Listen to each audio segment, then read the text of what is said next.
परंतु कधी कधी आपल्याला माहिती आहे का नामदार साहेबांची आपल्याला वेळ मिळाला, थोडासा लेट झाला, म्हणून आज आपल्याला सत्काराला सुद्धा उशीर झाला. त्याबद्दल आपल्या सर्वांची मी दिलगिरी व्यक्त करतो. आता रावरी नगर पाथर्डी मतदारसंघापुरतं मी बोलत नाही, परंतु नगर जिल्ह्यामध्ये जे काय आता 10 आमदार निवडून आले त्याचं सगळं योगदान मला असं वाटतं आपले नामदार राधाकृष्ण विखे पाटलांना निश्चितपणे त्या ठिकाणी देण्याचं आपण काम केलं पाहिजे. त्याचं कारणही आपल्याला माहिती करता, जसं विनायकरावने उल्लेख केला सांगितलं, अनेक वर्षानंतर आज आपण पाहतो का जिल्ह्यामध्ये 10 विधानसभेचे आमदार विजय होण्याचं काम झालं. आणि माझ्या विजयाच्या बाबतीत आता खासदार साहेबांनी उल्लेख केला सांगितलं, या कर्डिले साहेबाचा आजचा जो काही सत्कार होतोय तो आमदार म्हणून होत नाही तर बेस्ट चेअरमन म्हणून सत्कार त्याने होण्याचं काम होतंय. आणि त्याचा उल्लेख सुद्धा करून सांगितलं होता का कर्डिले साहेबाला कधी माझे आमदार म्हणून कधी आपल्याला वाटलं नाही, पाहायला मिळालं नाही. खासदार साहेब आपण म्हणता ही गोष्ट मला मान्य आहे, बरोबर आहे. त्याचं कारण मी आपल्याला सांगतो का आता मी आपल्याला माझे आमदार 5 वर्षापासून 1983 होईपर्यंत माझे आमदार होतो, परंतु मला एकाही दिवस आणि एकाही मिनिट असं कधी वाटलं नाही का मी आमदार नाही म्हणून जनतेने कधीच वाटून देण्याचं काम नक्की निश्चितपणे करण्याचं काम केलं नाही. परंतु आता काल जे 2024 विधानसभेची निवडणूक जाहीर झाली, घोषित झाली, त्यावेळेला असं वाटत होतं का आता विधानसभेची निवडणूक करायची का नाही करायची असा माझ्या पुढे प्रश्न निर्माण झाला होता. परंतु खासदार साहेबांनी नामदार साहेबांनी सांगितलं का कर्डिले साहेब काही झालं तर परत एकदा माझी तर आपल्याला आधी व्हायचं, आता तुम्हाला निवडणूक लढवण्याचं काम करावंच लागणार आहे. त्यांनी सांगितल्यानंतर मी त्यांचा आदेश पालन केलं आणि त्यांचा आदेश पालन त्यांच्यात मात्र तुम्ही मात्र सर्वसामान्य ज्याच्या जनतेने तरुण असतील, ज्येष्ठ असतील, आमच्या महिला भगिनी असतील, आणि खरं वास्तव पाहता हा माझा जो का विजय झाला हा माझा विजय नसून हा हिंदूंचा आणि हिंदुत्वाचा विजय खरं म्हटलं तरी असं होणार नाही. कारण का 2 वर्षापासून तुम्हाला कल्पना आहे, तुम्हाला सगळ्या गोष्टीची माहिती आहे का 2 वर्षापासून मी हिंदुत्वाची भूमिका घेण्याचा प्रयत्न करण्याचं काम निश्चितपणे मी केलं. त्याचं मी कारण सांगतो का आपल्याला आता इथून पुढे ज्या येणारे जे काही निवडणुका असतील तर त्या निवडणुका आपल्याला हिंदुत्व म्हणूनच लढवण्याचं काम नक्की निश्चितपणे करण्याचं काम करावं लागणार आहे. कारण का हा विजय आपण पाहतो, तरुण असतील, ज्येष्ठ असतील, महाराष्ट्रामधले असलेले मोठमोठे त्या ठिकाणी महाराष्ट्र मंडळी असतील, या सगळ्यांचं मोठं योगदान होतं. म्हणून आपल्याला ह्या महायुतीचा राज्यामध्ये सरकार आणि सत्ता मिळण्याचं काम नक्की निश्चितपणे होण्याचं काम झालंय. आणि आज राज्यामध्ये महायुतीचं सरकार आणलं. आमचे नेते राज्याचे मुख्यमंत्री देवेंद्र फडणवीस साहेब झाले आणि त्या मंत्रिमंडळामध्ये आपल्याला माहिती का विखे पाटलाला सुद्धा जलसंपदा मंत्रिपदाची संधी मिळण्याचं काम झालं. आता विकासाच्या कामाला मात्र कुठल्या प्रकारचे तुम्हाला सांगतो का गती देण्याचं काम नक्की निश्चितपणे करण्याचं काम केलं जाईल. आज काय आपण हा सत्काराच्या निमित्ताने कुठल्या प्रकारचा कोणावर आरोप टिप्पणी करायचे नाही, परंतु विकास काय असतो हे नामदार साहेबांच्या नेतृत्वाखाली मार्गदर्शनाखाली दाखवून देण्याचं काम येत्या 5 वर्षामध्ये करण्याचं काम नक्की निश्चितपणे करण्याचं काम केलं जाईल. कारण आज आपण पाहतो रावरी नगर पाथर्डी मतदारसंघाचे अनेक मोठमोठे विकासाचे काम आपल्याला करण्याचा प्रयत्न करायचा आहे. आणि जसं खासदार साहेबांनी उल्लेख केला सांगितलं का तर मुळा आपण धरणाचं पाणी असेल किंवा आता नगर जिल्ह्यातले जेवढे धरणं असतील तेवढे धरणं आपल्याला ताब्यामध्ये आपल्याला पाहायला मिळण्याचं काम होतं. म्हणून आता देवेंद्रजी मी आपल्याला सांगू इच्छितो का आता तुम्ही माझा उल्लेख केला का त्या जिल्ह्याच्या सगळ्या खात्याचे तुम्ही कॅबिनेट मंत्री झाले, परंतु मी आज कॅबिनेट मंत्री विखे पाटलांच्या नेतृत्वाखाली मी आज कॅबिनेट मंत्री झालो नाही. तर 1995 तुम्हाला सांगतो का ते मंत्री होते, मी आमदार होतो. त्या काळामध्ये तिने मनाचा मोठेपणा घेऊन जिल्ह्यातल्या सगळ्या अधिकाऱ्याला सांगितलं का जे कर्डिले साहेब काम सांगतील ते मी काम सांगतो, समजून तुम्हाला काम करण्याचं काम करावं लागणार आहे. त्या दिवसापासून तुम्हाला सांगतो का साथ आणि सहकार्य करण्याचा प्रयत्न त्यांनी त्यांच्या माध्यमातून आपण पाहतो का प्रत्येक वेळेला करण्याचं काम केलं.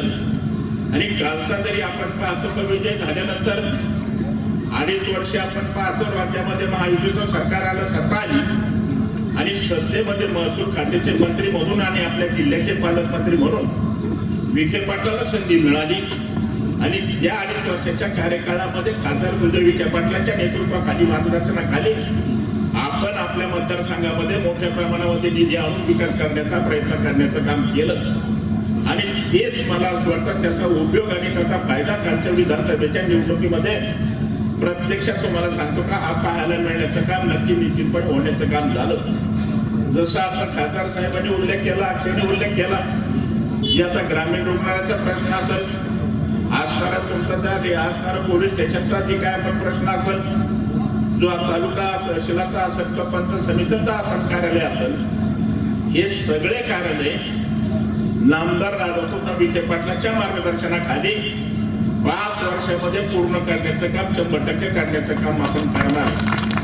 आणि जे आपण पाहतो का जो आमचा दलित समाजाला आपण पाहतो का कुठल्या प्रकारची नगरपालिकेमध्ये जागा उपलब्ध नाही आणि मग नगरपालिकेमध्ये शहरामध्ये जागा उपलब्ध नसल्यामुळं पंतप्रधान जी काही घरकुल योजना आपण राबवण्याचं काम करतोय, याला सुद्धा आता महाराष्ट्र शासनाची जागा नामदार राधाकृष्ण विखे पाटील महसूल मंत्री असताना तिने देण्याचं काम आपल्याला प्रत्यक्ष पाहायला मिळण्याचं काम झालं.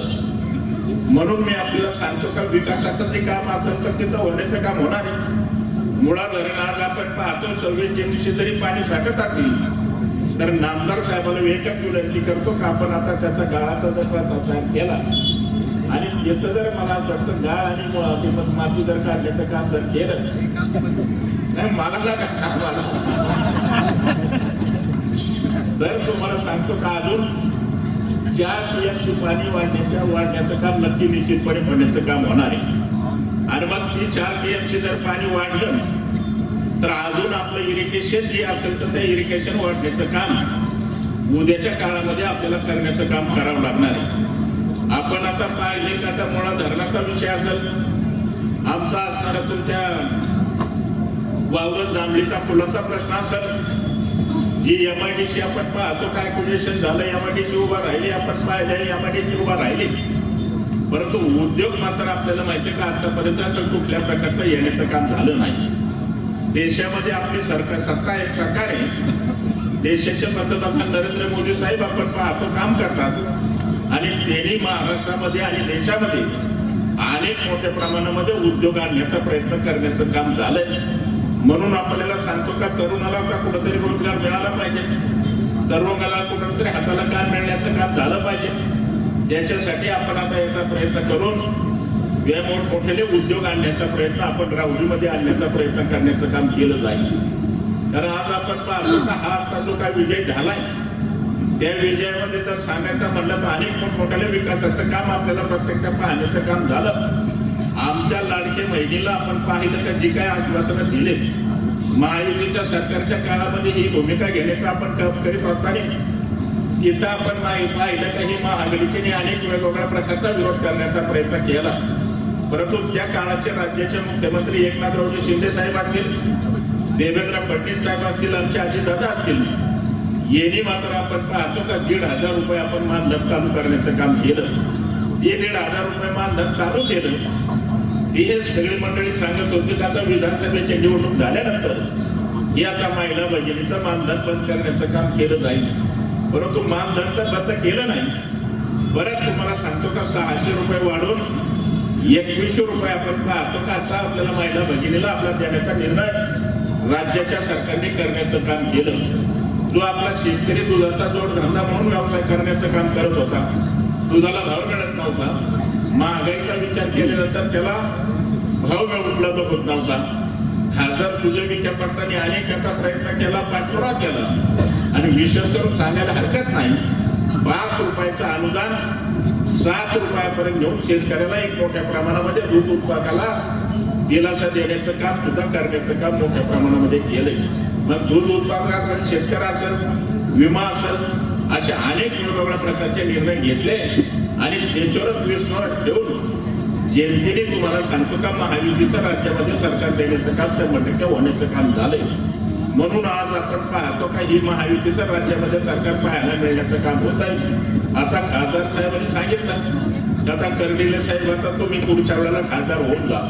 खासदार साहेब तुम्हाला मी सांगू इच्छितो का मला 2009ला हा राष्ट्रवादीचे तुम्हाला सांगतो का पवार साहेबांनी मला उमेदवारी दिली होती.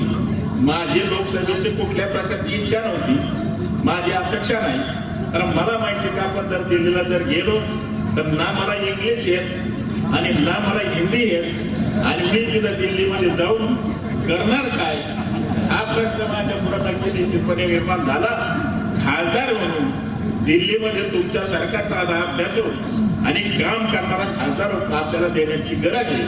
आणि आज आपण पाहतो तरी कदाचित चुकून दक्षिणेमध्ये काल आपला जरी पराभव झाला असेल तर जो लोकसभेचा खासदार झालाय त्याची अवस्था त्याची परिस्थिती जरा पहा.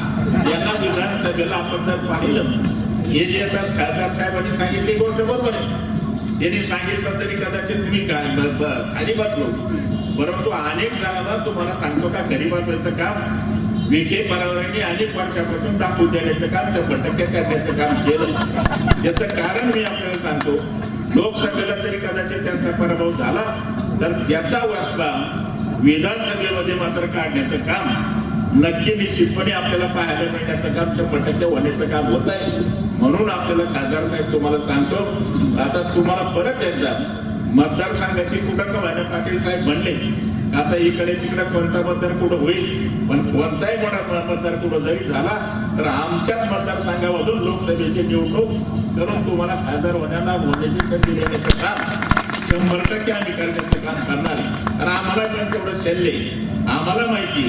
तुम्ही जरी म्हणले का मी आता मागच्या वेळेला आधीच होतो कर्डिले साहेब तुम्ही माझे झाले, परंतु आता मी माझी जरी झालं तुम्हाला त्याचं दुःख झालं नाही, परंतु तुम्ही मात्र कालच्या लोकसभेला माझी झाले ज्याचं शल्य आणि त्याचं दुःख निश्चित आहे आणि त्याचा वाचवा तुम्ही कालच्या पारनेरच्या निवडणुकीमध्ये काढून दाखवण्याचं काम केलं. त्याबद्दल तुमच्या मनापासून आभार आणि मनापासून धन्यवाद देण्याचं काम करतो. आणि मला त्यावेळेला थोडं काही समाधान वाटलं, कारण मला असं वाटलं होतं का आता आपलं जे शल्य ते कालच्या विधानसभेच्या निवडणुकीमध्ये मात्र ती भर भरून काढण्याचं काम खासदार साहेबांनी मोठा प्रयत्न करण्याचं काम केलं आणि तो विजय खेचून आणण्याचं काम नक्की निश्चितपणे करण्याचं काम केलं. त्यांनाही मनापासून धन्यवाद देतो. आणि आपण आता जास्त वेळ काय बोलत नाही, तर महिला भगिनीला आता घरी जायचं आहे. आणि आता सगळ्याला एक विनंती करतो, हे जे काही नेते मंडळींनी एकत्र येऊन सगळा जो काय आमचा सन्मान केला, जो काय सत्कार केला, त्यांनाही मनापासून सगळ्याला धन्यवाद देण्याचं काम करतो. आणि आपल्याला जेवणाची व्यवस्था आम्ही दोघांनी नाही केली, हे सगळ्या महायुतीच्या कार्यकर्ते एकत्र आले आणि एकत्र येऊन तिने आमचा सन्मान सत्कार केला.